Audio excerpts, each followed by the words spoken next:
Assalamualaikum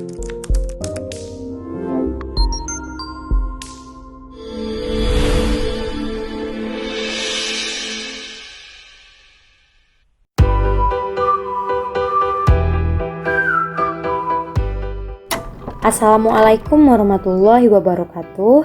Salam sejahtera bagi kita semuanya. Semoga kita masih diberikan perlindungan dan nikmat sehat dari Yang Maha Kuasa dimanapun kita berada.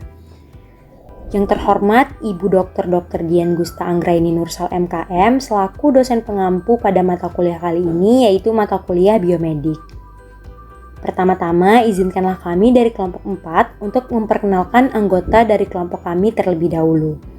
Yang pertama ada Andama Rizky Maulana, Anissa Nurul Hadi, Peggy Maidalia Putri, Iftitah Fadia Amini, Liona Fibra Asya, Putriani Tambunan, Sabrina Erika, serta Shintari Anugrah Ilahi.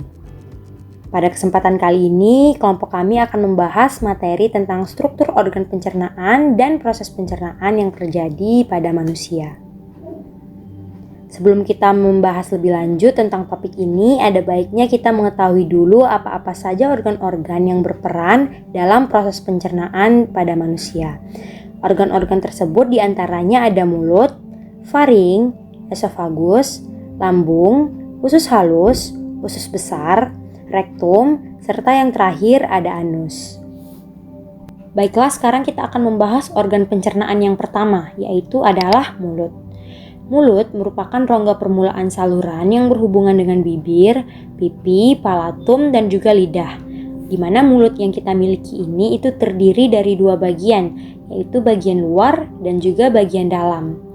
Serta nantinya ujung dari rongga mulut yang paling belakang itu akan tersambung dan berbatasan langsung dengan organ pencernaan berikutnya, yaitu faring. Fungsi dari mulut sendiri itu adalah sebagai tempat terjadinya pencernaan kimia dan juga mekanik. Jadi setelah kita memasukkan makanan ke dalam mulut, nantinya makanan tersebut akan diproses secara kimia dan mekanik dibantu oleh bagian-bagian mulut yang nantinya bekerja sesuai fungsinya masing-masing. Nah, seperti yang telah ditampilkan pada gambar, terdapat beberapa bagian-bagian mulut yang berfungsi membantu dalam proses pencernaan kimia dan mekanik di dalam mulut. Bagian-bagian mulut yang pertama adalah bibir dan pipi. Nah, di mana bibir dan pipi ini dapat membantu menggerakkan makanan di dalam mulut selama makanan dihancurkan menjadi bagian-bagian kecil. Terutama yang berfungsi itu adalah bibir bagian dalam dan pipi bagian dalam. Kemudian palate and palatine tonsils, di mana palate ini biasa kita sebut sebagai langit-langit mulut. Nah, langit-langit mulut ini sangat berperan penting dalam proses menelan dan mencegah makanan masuk ke dalam nasal cavity. Nah, sedangkan palatine tonsils atau yang biasa kita sebut dengan amandel ini terletak di dinding lateral dari fauces. Nah, kemudian bagian-bagian mulut yang selanjutnya itu adalah lidah, di mana lidah ini berfungsi menggerakkan makanan di dalam mulut serta membantu dalam mendorong makanan ke dalam esofagus atau membantu dalam proses penelanan juga. Nah, selain dalam membantu mencerna makanan, lidah ini juga berperan penting dalam menghasilkan artikulasi yang jelas saat kita berbicara dan berkomunikasi. Dan juga lidah ini dapat berfungsi sebagai indera perasa. Kemudian bagian yang selanjutnya adalah gigi, di mana gigi ini sangat berperan penting dalam proses pencernaan di dalam mulut karena gigi inilah yang bertugas untuk menghancurkan dan mengunyah makanan sehingga makanan dapat diteruskan ke organ pencernaan berikutnya untuk diproses lebih lanjut. Gigi sendiri terdiri dari beberapa struktur, mulai dari leher, email, selaput periodontal, sulcus gingivalis, cementum, pulpa, dan juga denti. Nah, selain bagian-bagian yang telah kita bahas tadi, juga terdapat satu kelenjar yang membantu proses pencernaan di dalam mulut, yaitu adalah kelenjar ludah. Kelenjar ludah ini menghasilkan ludah setiap harinya sekitar 1-2,5 liter ludah, yang nantinya itu akan berfungsi untuk mensekresi saliva atau ludah. Di mana terdapat 3 kelenjar ludah yang ada di dalam mulut, yaitu kelenjar parotis, kelenjar submandibularis, dan juga kelenjar sublingualis. Setelah makanan dicerna secara kimia ataupun mekanik di dalam mulut, nantinya makanan tersebut akan diteruskan ke organ pencernaan berikutnya, yaitu adalah faring, atau yang biasa kita sebut dengan tenggorokan. Di mana faring sendiri itu memiliki beberapa bagian, yaitu terdiri dari 3 bagian, yakni nasofaring, orofaring, dan juga laringofaring. Selain itu, faring ini juga memiliki beberapa fungsi dalam membantu proses pencernaan, yaitu yang pertama fungsi swallowing, kedua breathing, dan ketiga protection. Nah, sesuai dengan namanya swallow, berarti nantinya faring ini akan membantu dalam proses menelan makanan. Kemudian breathing itu lebih masuk ke dalam fungsi pernafasan, dan juga protection. Setelah makanan mengalami proses penelanan, makanan selanjutnya akan diteruskan menuju lambung. Dalam meneruskan makanan ini, itu akan melalui sebuah saluran yang nantinya akan menghubungkan antara rongga mulut dengan lambung. Saluran tersebut dinamakan esofagus, atau yang biasa kita sebut dengan kerongkongan. Di mana di dalam esofagus ini nantinya akan ada suatu gerakan yang menyebabkan makanan dapat berjalan menuju lambung. Gerakan tersebut disebut dengan gerakan peristaltik. Kemudian makanan yang keluar dari esofagus nantinya akan memasuki organ pencernaan berikutnya, yaitu lambung. Lambung merupakan saluran pencernaan makanan yang melebar seperti kantung. Seperti yang kita lihat pada gambar, lambung ini berbentuk seperti huruf J, di mana terdapat beberapa anatomi lambung yang memiliki fungsinya masing-masing dalam melakukan proses pencernaan di lambung. Yang pertama adalah kardiak. Kardiak ini merupakan bagian ujung lambung teratas sebagai tempat pertama masuknya makanan dari kerongkongan. Setelah makanan masuk ke lambung di kardiak, makanan akan diteruskan ke fundus. Fundus ini adalah area yang berbentuk lengkungan di bagian atas lambung di bawah diafragma, di mana di dalam fundus ini makanan akan mulai mengalami proses pencernaan pertama kali di lambung. Setelah dilakukan proses pencernaan di fundus, kemudian akan diteruskan ke badan lambung. Badan lambung ini merupakan bagian yang paling penting dalam proses pencernaan di dalam lambung. Karena badan lambung ini merupakan tempat di mana makanan dicerna dan diproses untuk menjadi bagian kecil-kecil dengan bantuan enzim-enzim lambung. Setelah dari badan lambung, nantinya makanan akan diteruskan ke antrum atau sering juga disebut dengan antrum pilotus. Di mana antrum ini merupakan bagian terbawah dari lambung yang berfungsi sebagai tempat menampung makanan yang sudah dicerna sebelum disalurkan menuju usus halus. Jadi bisa dikatakan antrum ini merupakan tempat penyimpanan makanan yang telah diproses di dalam lambung. Setelah itu juga ada pilorus, di mana pilorus ini merupakan anatomi lambung paling akhir yang terhubung langsung dengan usus halus. Kemudian dalam proses pencernaan di dalam lambung terdapat beberapa senyawa kimia yang membantu melakukan proses pencernaan tersebut, yakni ada asam lambung atau HCl. HCl ini dapat membunuh bakteri dan menyediakan lingkungan asam untuk aktivitas enzimatik. Kemudian juga ada enzim pepsin, di mana enzim pepsin ini dapat memecah protein menjadi polipeptida dan asam amino. Lalu juga ada renin yang mengubah kaseinogen menjadi kasein pada susu, dan juga ada lipase yang berfungsi untuk memecah lemak menjadi asam lemak.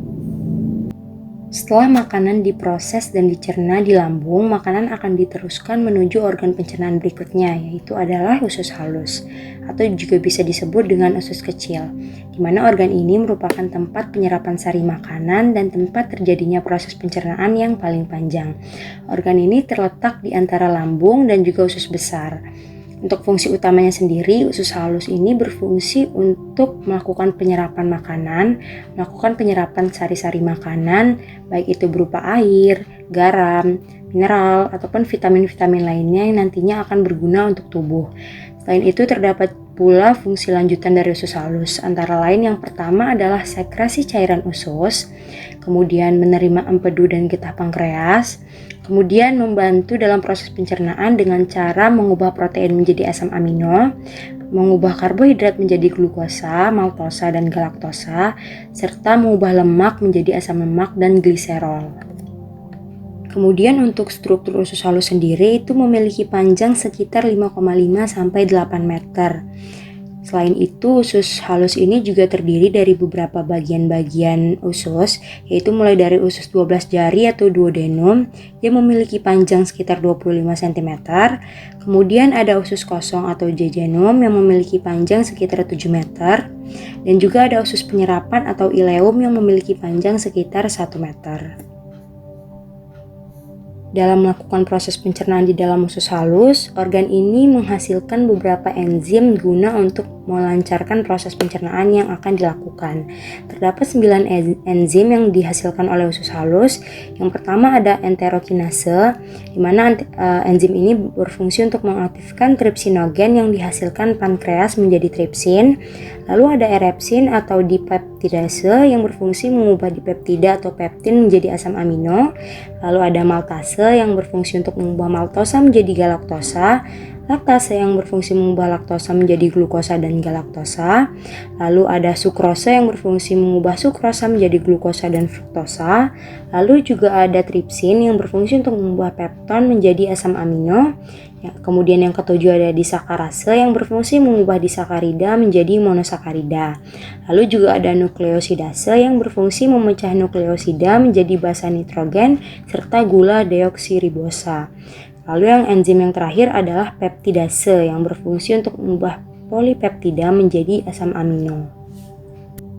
Setelah dilakukannya proses penyerapan makanan di dalam usus halus, makanan kemudian akan diteruskan menuju organ pencernaan berikutnya, yaitu adalah usus besar, atau yang bisa juga kita sebut dengan kolon. Jika kita perhatikan pada gambar, usus besar ini memiliki bentuk seperti huruf U yang terbalik. Dengan diameter ususnya sendiri itu mencapai sekitar 6 cm, dan jika usus besar ini kita tarik panjang, panjangnya itu akan mencapai sekitar 1,5 meter. Selain itu terdapat pula beberapa bagian-bagian dalam usus besar, yaitu mulai dari sekum sampai ke kolon sigmoid, yang mana nantinya makanan yang diteruskan dari usus halus itu akan mendarat pertama kali di usus besar di sekum. Kemudian makanan akan diteruskan menuju kolon ascendens, lalu ke kolon transversum atau kolon datar, kemudian ke kolon descendens atau kolon turun, dan nantinya akan keluar melalui kolon sigmoid dalam wujud feses. Jadi selama perjalanan makanan di dalam usus besar itu terjadi proses pembusukan makanan, yang mana proses pembusukan makanan ini dibantu oleh salah satu mikroorganisme, yaitu adalah bakteri Escherichia coli, di mana bakteri ini nantinya akan mengubah makanan menjadi kotoran yang kemudian akan dibuang melalui anus. Fungsi utama dari usus besar sendiri adalah untuk melakukan penyerapan makanan yang tidak mampu diserap di usus halus, juga menyerap air dan garam sehingga dapat mengatur keseimbangan cairan di dalam tubuh. Jika kita lihat penampang melintang dari usus besar, kita nantinya akan menemukan beberapa lapisan. Yang pertama ada lapisan serosa, di mana lapisan serosa ini merupakan lapisan terluar yang berupa jaringan ikat, yang juga terdiri atas pembuluh darah, limfe, dan juga saraf.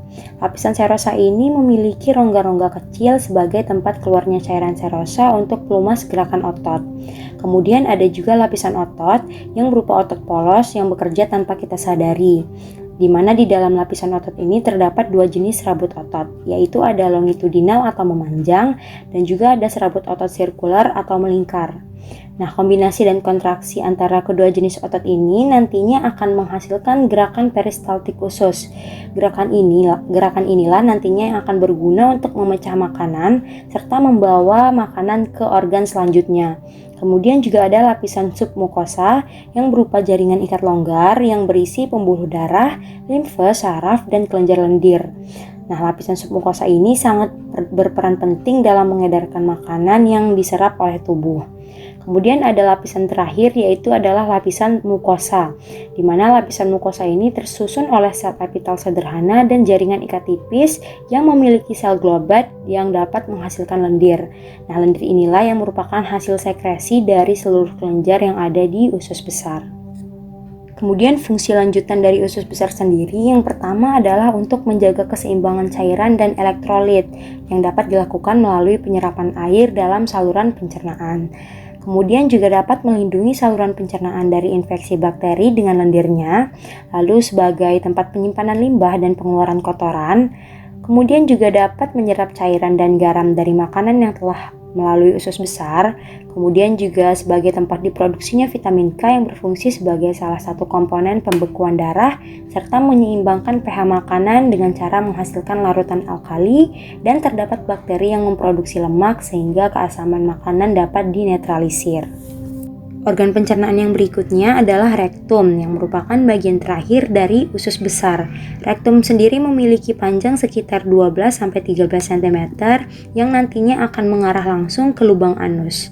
Fungsi utama dari rektum adalah untuk menyimpan feses sementara yang kemudian akan disekresikan keluar melalui anus.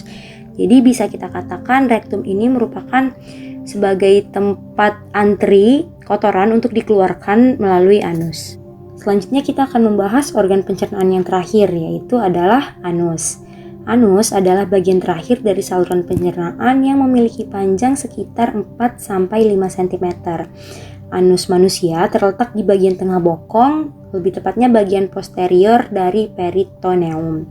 Nah, pembukaan dan penutupan anus ini diatur oleh otot yang disebut dengan otot sphincter, di mana terdapat dua otot sphincter anal, yaitu di sebelah dalam dan juga di sebelah luar. Nah, otot inilah yang nantinya akan membantu menahan feses saat defekasi. Fungsi dari anus sendiri itu yang pertama adalah untuk melakukan proses defekasi, kemudian mengatur keluarnya feses, dan juga menahan BAB di saat tertentu. Jadi saat kita menahan BAB, anus ini sangat berperan penting sehingga kita dapat melakukan penahanan BAB. Baiklah, selanjutnya kita akan membahas bagaimana pengaturan saraf dalam proses pencernaan pada manusia, di mana sistem saraf ini akan memberikan pengaruh yang mendalam pada semua proses pencernaan yang akan terjadi, yaitu motalitas, transportasi ion terkait dengan sekresi dan penyerapan, serta aliran darah dalam proses pencernaan. Kontrol saraf ini berasal dari koneksi antara sistem saraf pencernaan dan juga saraf pusat. Jadi sistem saraf pencernaan dan saraf pusat itu nanti akan berkolaborasi untuk mengatur pergerakan dalam sistem pencernaan, di mana sistem saraf pada pencernaan memiliki sistem saraf sendiri, yaitu terbagi menjadi dua, sistem saraf enterik dan juga sistem saraf intrinsik. Nah, sistem saraf ini terletak di dalam dinding saluran pencernaan, mulai dari esofagus sampai ke anus. Kemudian kita akan membahas hormon-hormon yang mengatur pencernaan. Jadi terdapat berbagai hormon yang berperan dalam proses pencernaan. Yang pertama ada gastrin. Gastrin ini diproduksi di dinding lambung dan distimulus untuk produksi makanan dalam lambung. Pengaruh yang ditimbulkan dari hormon ini adalah untuk merangsang sekresi terus-menerus getah lambung. Kemudian hormon yang kedua adalah enterogastron atau sekretin, di mana sekretin ini diproduksi di duodenum atau usus halus dan distimulus untuk produksi bubur makanan atau chyme asam dalam duodenum. Pengaruh yang ditimbulkan dari hormon ini adalah merangsang pankreas untuk mengeluarkan bikarbonat yang menetralkan bubur makanan atau chyme asam dalam duodenum.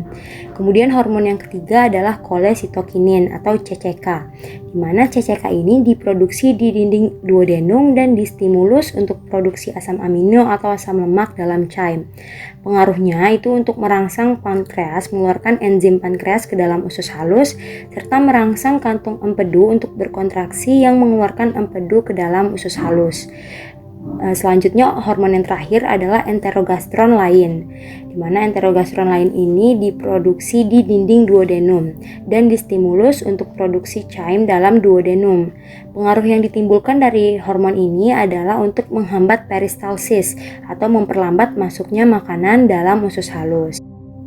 Kemudian kita akan membahas proses pencernaan atau disebut juga sebagai gastrointestinal system, di mana proses pencernaan adalah suatu rangkaian pengolahan makanan dan minuman yang dimulai dari mulut dan berakhir di anus atau rektum.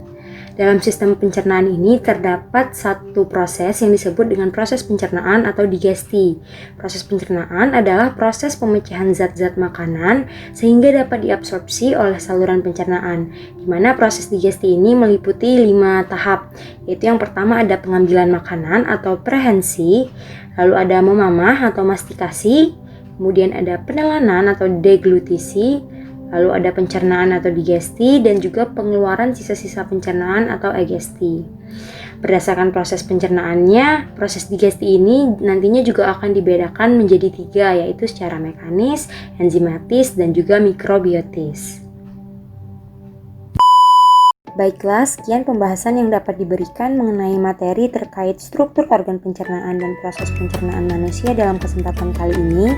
Semoga ilmu yang kita dapat dalam pembelajaran ini dapat bermanfaat bagi kita untuk kedepannya. Mohon maaf apabila ada penyampaian yang kurang tepat dan kurang berkenan. Kami akhiri. Wassalamualaikum warahmatullahi wabarakatuh.